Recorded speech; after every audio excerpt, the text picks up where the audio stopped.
ओए, चल। अरे रोशनी, तू और पैर क्यों छू रही है? तुझे पता है ना लड़के पैर नहीं छूती हमारे में। भैया मेरे पास ना आपके लिए बहुत बड़ी गुड न्यूज़ है। क्या? आपको पता है ना भैया, मैं बहुत दिन से यूपीएससी की पढ़ाई कर रही थी। हाँ। और मेरा कुछ दिन पहले एग्ज़ाम भी था। मैंने ना यूपीएससी का एग्ज़ाम क्लियर कर लिया है। मैं ना आईएएस ऑफिसर के लिए सिलेक्ट भी हो चुकी हूँ। अरे रोशनी, तूने तो कमाल कर दिया। हे भगवान जी, थैंक यू। और पता है भैया, मेरी ना 1 हफ्ते बाद ज्वाइनिंग है। अरे वाह। हाँ भैया। अरे वाह, तो बहुत अच्छी बात है। देख, मैं बोलता था ना तेरी मेहनत एक दिन रंग लाएगी, और आज देख तू अफसर बन गई है। अब भैया, ये मेरी मेहनत नहीं है, ये सब आपकी मेहनत है। आपने मेरी पढ़ाई के लिए इतनी मेहनत की। आपके पैरों में दिक्कत है, उसके बाद भी आपने ये गार्ड की नौकरी की। आपने दिन रात नौकरी की, ओवर टाइम लगाया, ताकि आपको 2000-3000 एक्स्ट्रा मिल जाएगा कि आप अपनी बहन की फ़ीस भर पाएंगे कोचिंग की। और आपने ना जाने मेरे सपने पूरे करने के चक्कर में कितने कर्ज लिए हैं। मेरी पढ़ाई के लिए कितने सारे कर्ज लिए हैं आपने तो संडे को भी नौकरी की है यहाँ पे। आप कभी भी घर पे नहीं बैठते थे, इस डर की वजह से कि कहीं आपकी सैलरी ना कट जाए। और भैया, ऐसा कहीं भाई कैसे हो सकता है, इतना अच्छा। मैं सच में बहुत खुश नसीब हूँ कि मेरा भाई ऐसा है। माँ बाप के जाने के बाद पूरी परवरिश आपने मेरी की है और मुझे पढ़ाया है, मेरे सपनों को समझा है आपने। आप मेरे लिए ना मेरे भगवान हैं, मेरे माँ बाप से बढ़ के हैं आप मेरे लिए। आपने मेरी सारी ख्वाहिशें पूरी की है। मैंने जब भी आपसे जो बोला है वो मेरे पास रहता था। भैया थैंक यू सो मच। आप बहुत बहुत बहुत बेस्ट भाई हैं। और तू बहुत अच्छी बहन है जो तूने अपने भाई का नाम रोशन कर दिया है। अब देख गांव में कितना नाम होगा हमारा, है ना, कि गौतम की बहन अफसर बन गई है। और मालिक का भी बहुत धन्यवाद, मालिक की वजह से हुआ है सब कुछ। भैया गांव में ना जो लोग भी आपको बोलते थे कि तुम अपनी बहन को पढ़ा रहे हो शहर में, तुम्हारी बहन बिगड़ जाएगी, अब उनके लिए ना ये बहुत अच्छा जवाब है। और भैया एक बात और, अब ना आपको ये गार्ड की नौकरी करने की कोई ज़रूरत नहीं है। अब आप मेरे साथ चलो, आप ये नौकरी छोड़ो, चलो। नौकरी करने की जरूरत नहीं है? ये क्या बोल रही है तू? भैया आपकी बहन अब आईएएस बन चुकी है, अब आपको क्या ज़रूरत है इस नौकरी की? हाँ, अब मेरे पास सब कुछ होगा और घर का खर्च ना मैं चलाऊंगी। आप मस्त घर में रहना और घर का ख्याल रखना, ठीक है? चलिए। रुक जा, और ये नौकरी छोड़ने की बात क्यों बोल रही है मुझसे? जो तू अफसर बनी है ना आज, इसी नौकरी की वजह से बनी है। और मेरे मालिक के बारे में पता है तुझे कुछ? जो आज इतना तू अफसर बन गई है, सब कुछ सारा सपोर्ट उन्हीं का ही है मेरे साथ। लेकिन भैया मेहनत तो आपकी है ना, बिना मेहनत के आपके मालिक आपको पैसा देते नहीं? देते ना। अब आपको क्या जरूरत है इस नौकरी की? हाँ, आपकी बहन के पास अब पैसा ही पैसा होगा और आपकी बहन बहुत मेहनत करेगी। अरे चुप कर, बड़बड़ाई जा रही है इतनी देर से। किसी का एहसान मानना चाहिए। अगर मैं नौकरी कर रहा हूँ यहाँ पर तो वो पैसा दे रहे हैं, वो मानता हूँ, साथ भी दिया उन्होंने मेरा। तुझे पता है इस बात का? तुझे मैंने कुछ नहीं बताया उनके बारे में। इतने अच्छे इंसान है ना, कहीं भी नहीं मिलेंगे धरती पे कोई भी ऐसा इंसान। ठीक है ना भैया, कोई बात नहीं। अब मैं आईएएस बन चुकी हूँ, आपको इस नौकरी की कोई जरूरत नहीं है। और वैसे भी भैया, ये मालिक लोग ना ऐसे ही होते हैं। अगर आप उन्हें बताने जाएंगे कि मेरी बहन आईएएस बन चुकी है, मैं ये नौकरी छोड़ रहा हूँ, तो पता है वो आपसे बहुत रूड बात करेंगे और आपको शायद ये नौकरी भी नहीं छोड़ने देंगे। कोई ना कोई बहाना बना लेंगे, समझे? और वैसे भी ये अमीर लोग ना हम गरीब लोगों की खुशी में कभी भी खुश नहीं होते हैं। इसलिए भैया प्लीज आप ये नौकरी मत कीजिए, मेरे साथ चलिए। अगर तू अब ज्यादा बोली ना तो थप्पड़ दूंगा तुझे एक, ठीक है? जा यहाँ से, चल। गौतम, क्या बात चल रही है भाई बहन में? नमस्ते साहब। साहब आज ना बहुत खुशी का दिन है हमारे लिए। हमारी बहन ना आईएएस बन गई है। अरे वाह, कॉन्ग्रेचुलेसन, हैप्पी फॉर यू। और साहब ये सब कुछ ना आपके आशीर्वाद और आपके साथ की वजह से हुआ है। और ये पगली अब ये बोल रही है कि नौकरी छोड़ दो, मैं घर चलाऊंगी, सब कुछ मैं करूंगी। भैया आप बैठ के आराम से काम, अब आराम से घर में बैठ के रहो। सही तो बोल रही तुम्हारी बहन। नहीं नहीं साहब, हम नौकरी नहीं छोड़ेंगे अब। हम, आपने कितना एहसान किया है हमारे ऊपर, कितना दुखों में साथ दिया है, इसको क्या पता है? ये तो बच्ची है अभी।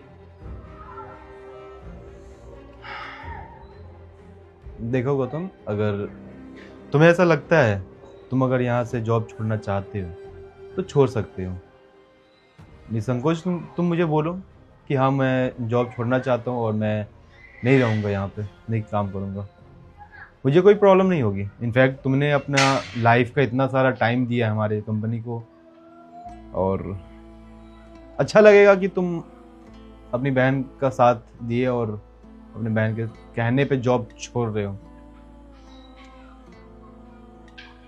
नहीं साहब, मैं नौकरी नहीं छोड़ूंगा साहब। ये तो बच्ची है, इसको अभी कुछ नहीं पता। मैं जानता हूँ ना आपने मेरे कितना साथ दिया है। मेरे को कभी भी ये महसूस ही नहीं होने दिया कि मेरे पास पैसा नहीं है या कुछ नहीं है। हर चीज़ में साथ दिया। इसकी पढ़ाई, इसको भी नहीं पता इसकी पढ़ाई कैसे हुई है। नहीं साहब, मैं नहीं छोड़ूंगा और मैं आपके पास ही रहूँगा, काम करूँगा। क्योंकि इस पगली को क्या पता कि मैं कैसे इसको पढ़ाया हूँ। आपने कितना साथ दिया है मेरा, और छोटी सी जो झोपड़ी बना पाया हूँ मैं, वो आपकी वजह से तो बनाई है मैंने। इसको पढ़ाया मैंने, इसके कपड़े लत्ते, आपने कितने मेरे को छोटी से छोटी चीज़ पूछते थे मुझसे। गौतम, तुम्हारी बहन को किसी चीज़ की दिक्कत तो नहीं हो रही पढ़ाई में? आने का खर्चा, जाने का खर्चा, शहर भी गई है कितनी बार। तो पगली तेरे को कुछ नहीं पता। साहब बहुत अच्छे हैं, और साहब मैं नौकरी नहीं छोड़ूंगा। और मैं तो, आप पैसा भी नहीं देंगे ना मेरे को, पगार भी नहीं देंगे, तब भी मैं यहीं रहूंगा। क्योंकि बहुत एहसान है साहब, भगवान से भी ज़्यादा बढ़ के हो मेरे लिए आप। अरे नहीं गौतम, देखो तुम्हारी बहन कुछ अगर कह रही है तो तुम्हारे भलाई के लिए कह रही है। सच बताए तो तुम्हारा अब आराम करने का वक्त आ चुका है, क्योंकि तुम जो मेहनत की हो इस उम्र में अपनी बहन के लिए, शायद ही कोई भाई अपनी बहन के लिए करता है। मतलब मैं आपको इतना बता दूं रोशनी जी, ये आपका भाई जो है ना, सच बताऊं तो हीरा है, हीरा। किस्मत वाली हो आप जो आपको ऐसा भाई मिला है। इनफैक्ट आप ये बताओ, ओवर टाइम कौन करता है? पूरा 10 घंटे की नौकरी करने के बाद ये बंदा ओवर टाइम कर रहा है। इसका कहना है कि नहीं, मेरी बहन का पढ़ाई चल रहा है, मैं उसकी पढ़ाई में किसी भी तरीके का प्रॉब्लम नहीं क्रिएट कर सकता हूँ। और इवन मैं आपको इतना बता दूँ, ये इंसान जो है वो संडे को भी आता है। मतलब संडे को हमारे ऑफिस ऐसे तो बंद रहते हैं नॉर्मल एम्प्लॉय के लिए, मगर कुछ एक्स्ट्रा वर्क होते हैं। इसका कहना है कि नहीं सर, मैं संडे को अपना टाइम दूंगा पूरा, ताकि ऑफिस में अगर कुछ भी दिक्कत परेशानी हो मैं उसे फुलफिल कर पाऊँ। इतना खुददार है आपका भाई। और अब सच बताऊं तो ये वक्त ऐसा आ चुका है कि गौतम भाई आप आराम करो। रही बात पैसे की, तो आप पैसे की चिंता बिल्कुल मत करो। और हाँ, एक चीज़ और मैं बता दूं, आपका भाई एक बार यहीं कंपनी में जॉब करते हुए इसे पैर में चोट लग गई थी। तब से बेचारा का पैर मतलब नॉर्मल नहीं हो पाया। मैं कितनी बार बोला कि भाई रेस्ट कर ले। और हाँ, एक बात मैं आपको बता दूं रोशनी जी, आपका भाई का पैर खराब है, फिर भी आपका भाई जो है यहाँ पे मतलब जॉब करने में, अपना काम को कंप्लीट करने में 1% भी कमी नहीं छोड़ा है। मैं सच बताऊं, हमारे कंपनी बहुत सारे स्टाफ है, बहुत सारे एम्प्लॉय हैं, मगर आपके जो भाई है ना, वो हीरा है हमारे लिए। हाँ, वो अलग सी बात है कि अब मुझे भी लगता है कि भाई गौतम को आराम करना चाहिए, क्योंकि इस एज में इंसान जो किया है वो शायद ही कोई भाई अपनी बहन के लिए करता है। देख भाई, तू टेंशन मत ले, ठीक है? मैंने तुझे पहले भी कहा है तू आराम कर ले, आराम कर ले, मगर तूने आराम का नाम नहीं लिया। अब मैं बस इतना ही बोलूंगा, तू घर जा, आराम से चैन की नींद ले। और रही बात सैलरी की, तो तू मेरे से ना हर महीने 10,000 रुपया ले लेना भाई, अपना पेंशन समझ के ले लेना, ठीक है? क्योंकि भाई तेरा पेंशन भी तो बनता है। अब इस एज में तू बूढ़ा वाला काम कर रहा है, बताओ। हाँ, मतलब 30 साल के एज में इंसान 60 साल का काम करके बैठ चुका है, दिन और रात मिला दिया जाए तो। घर जा और आराम कर, और बहन के साथ खुशी में उसके शामिल हो, ठीक है? और रही बात, तो भाई मुझे मिठाई चाहिए। हाँ साहब, मिठाई तो मैं बिल्कुल ला के दूंगा, पर एक वादा करना होगा आपको हमसे कि मैं आपके पास आता रहूंगा मिलने आपसे।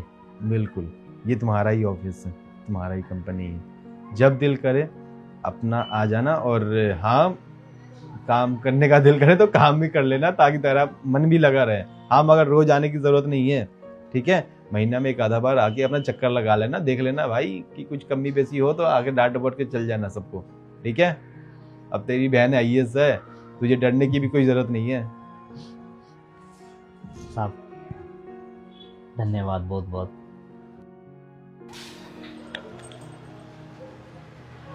भैया, आप मुझे प्लीज़ माफ़ कर दीजिए।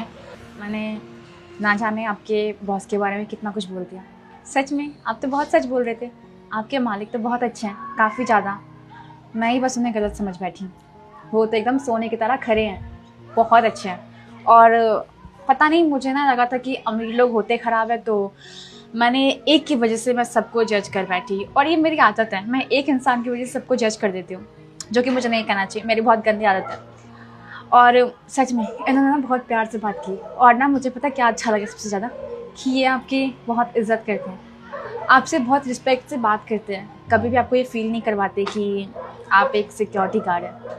सॉरी भैया। छोड़ इस बात को। पर रोशनी, सब इंसान एक से नहीं होते हैं। अगर हम अच्छे हैं ना तो सामने वाला भी अच्छा होता है। और इन्होंने तो मेरी इतनी मदद की है ना, इतनी मदद किया है। तुम मुझसे पूछती थी ना, भैया इतने अच्छे अच्छे कपड़े कहाँ से लाते हो मेरे लिए? गर्म कपड़े, सर्दी का भी लाया हूँ तेरे लिए, गर्मियों के भी लाया हूँ कपड़े तेरे लिए।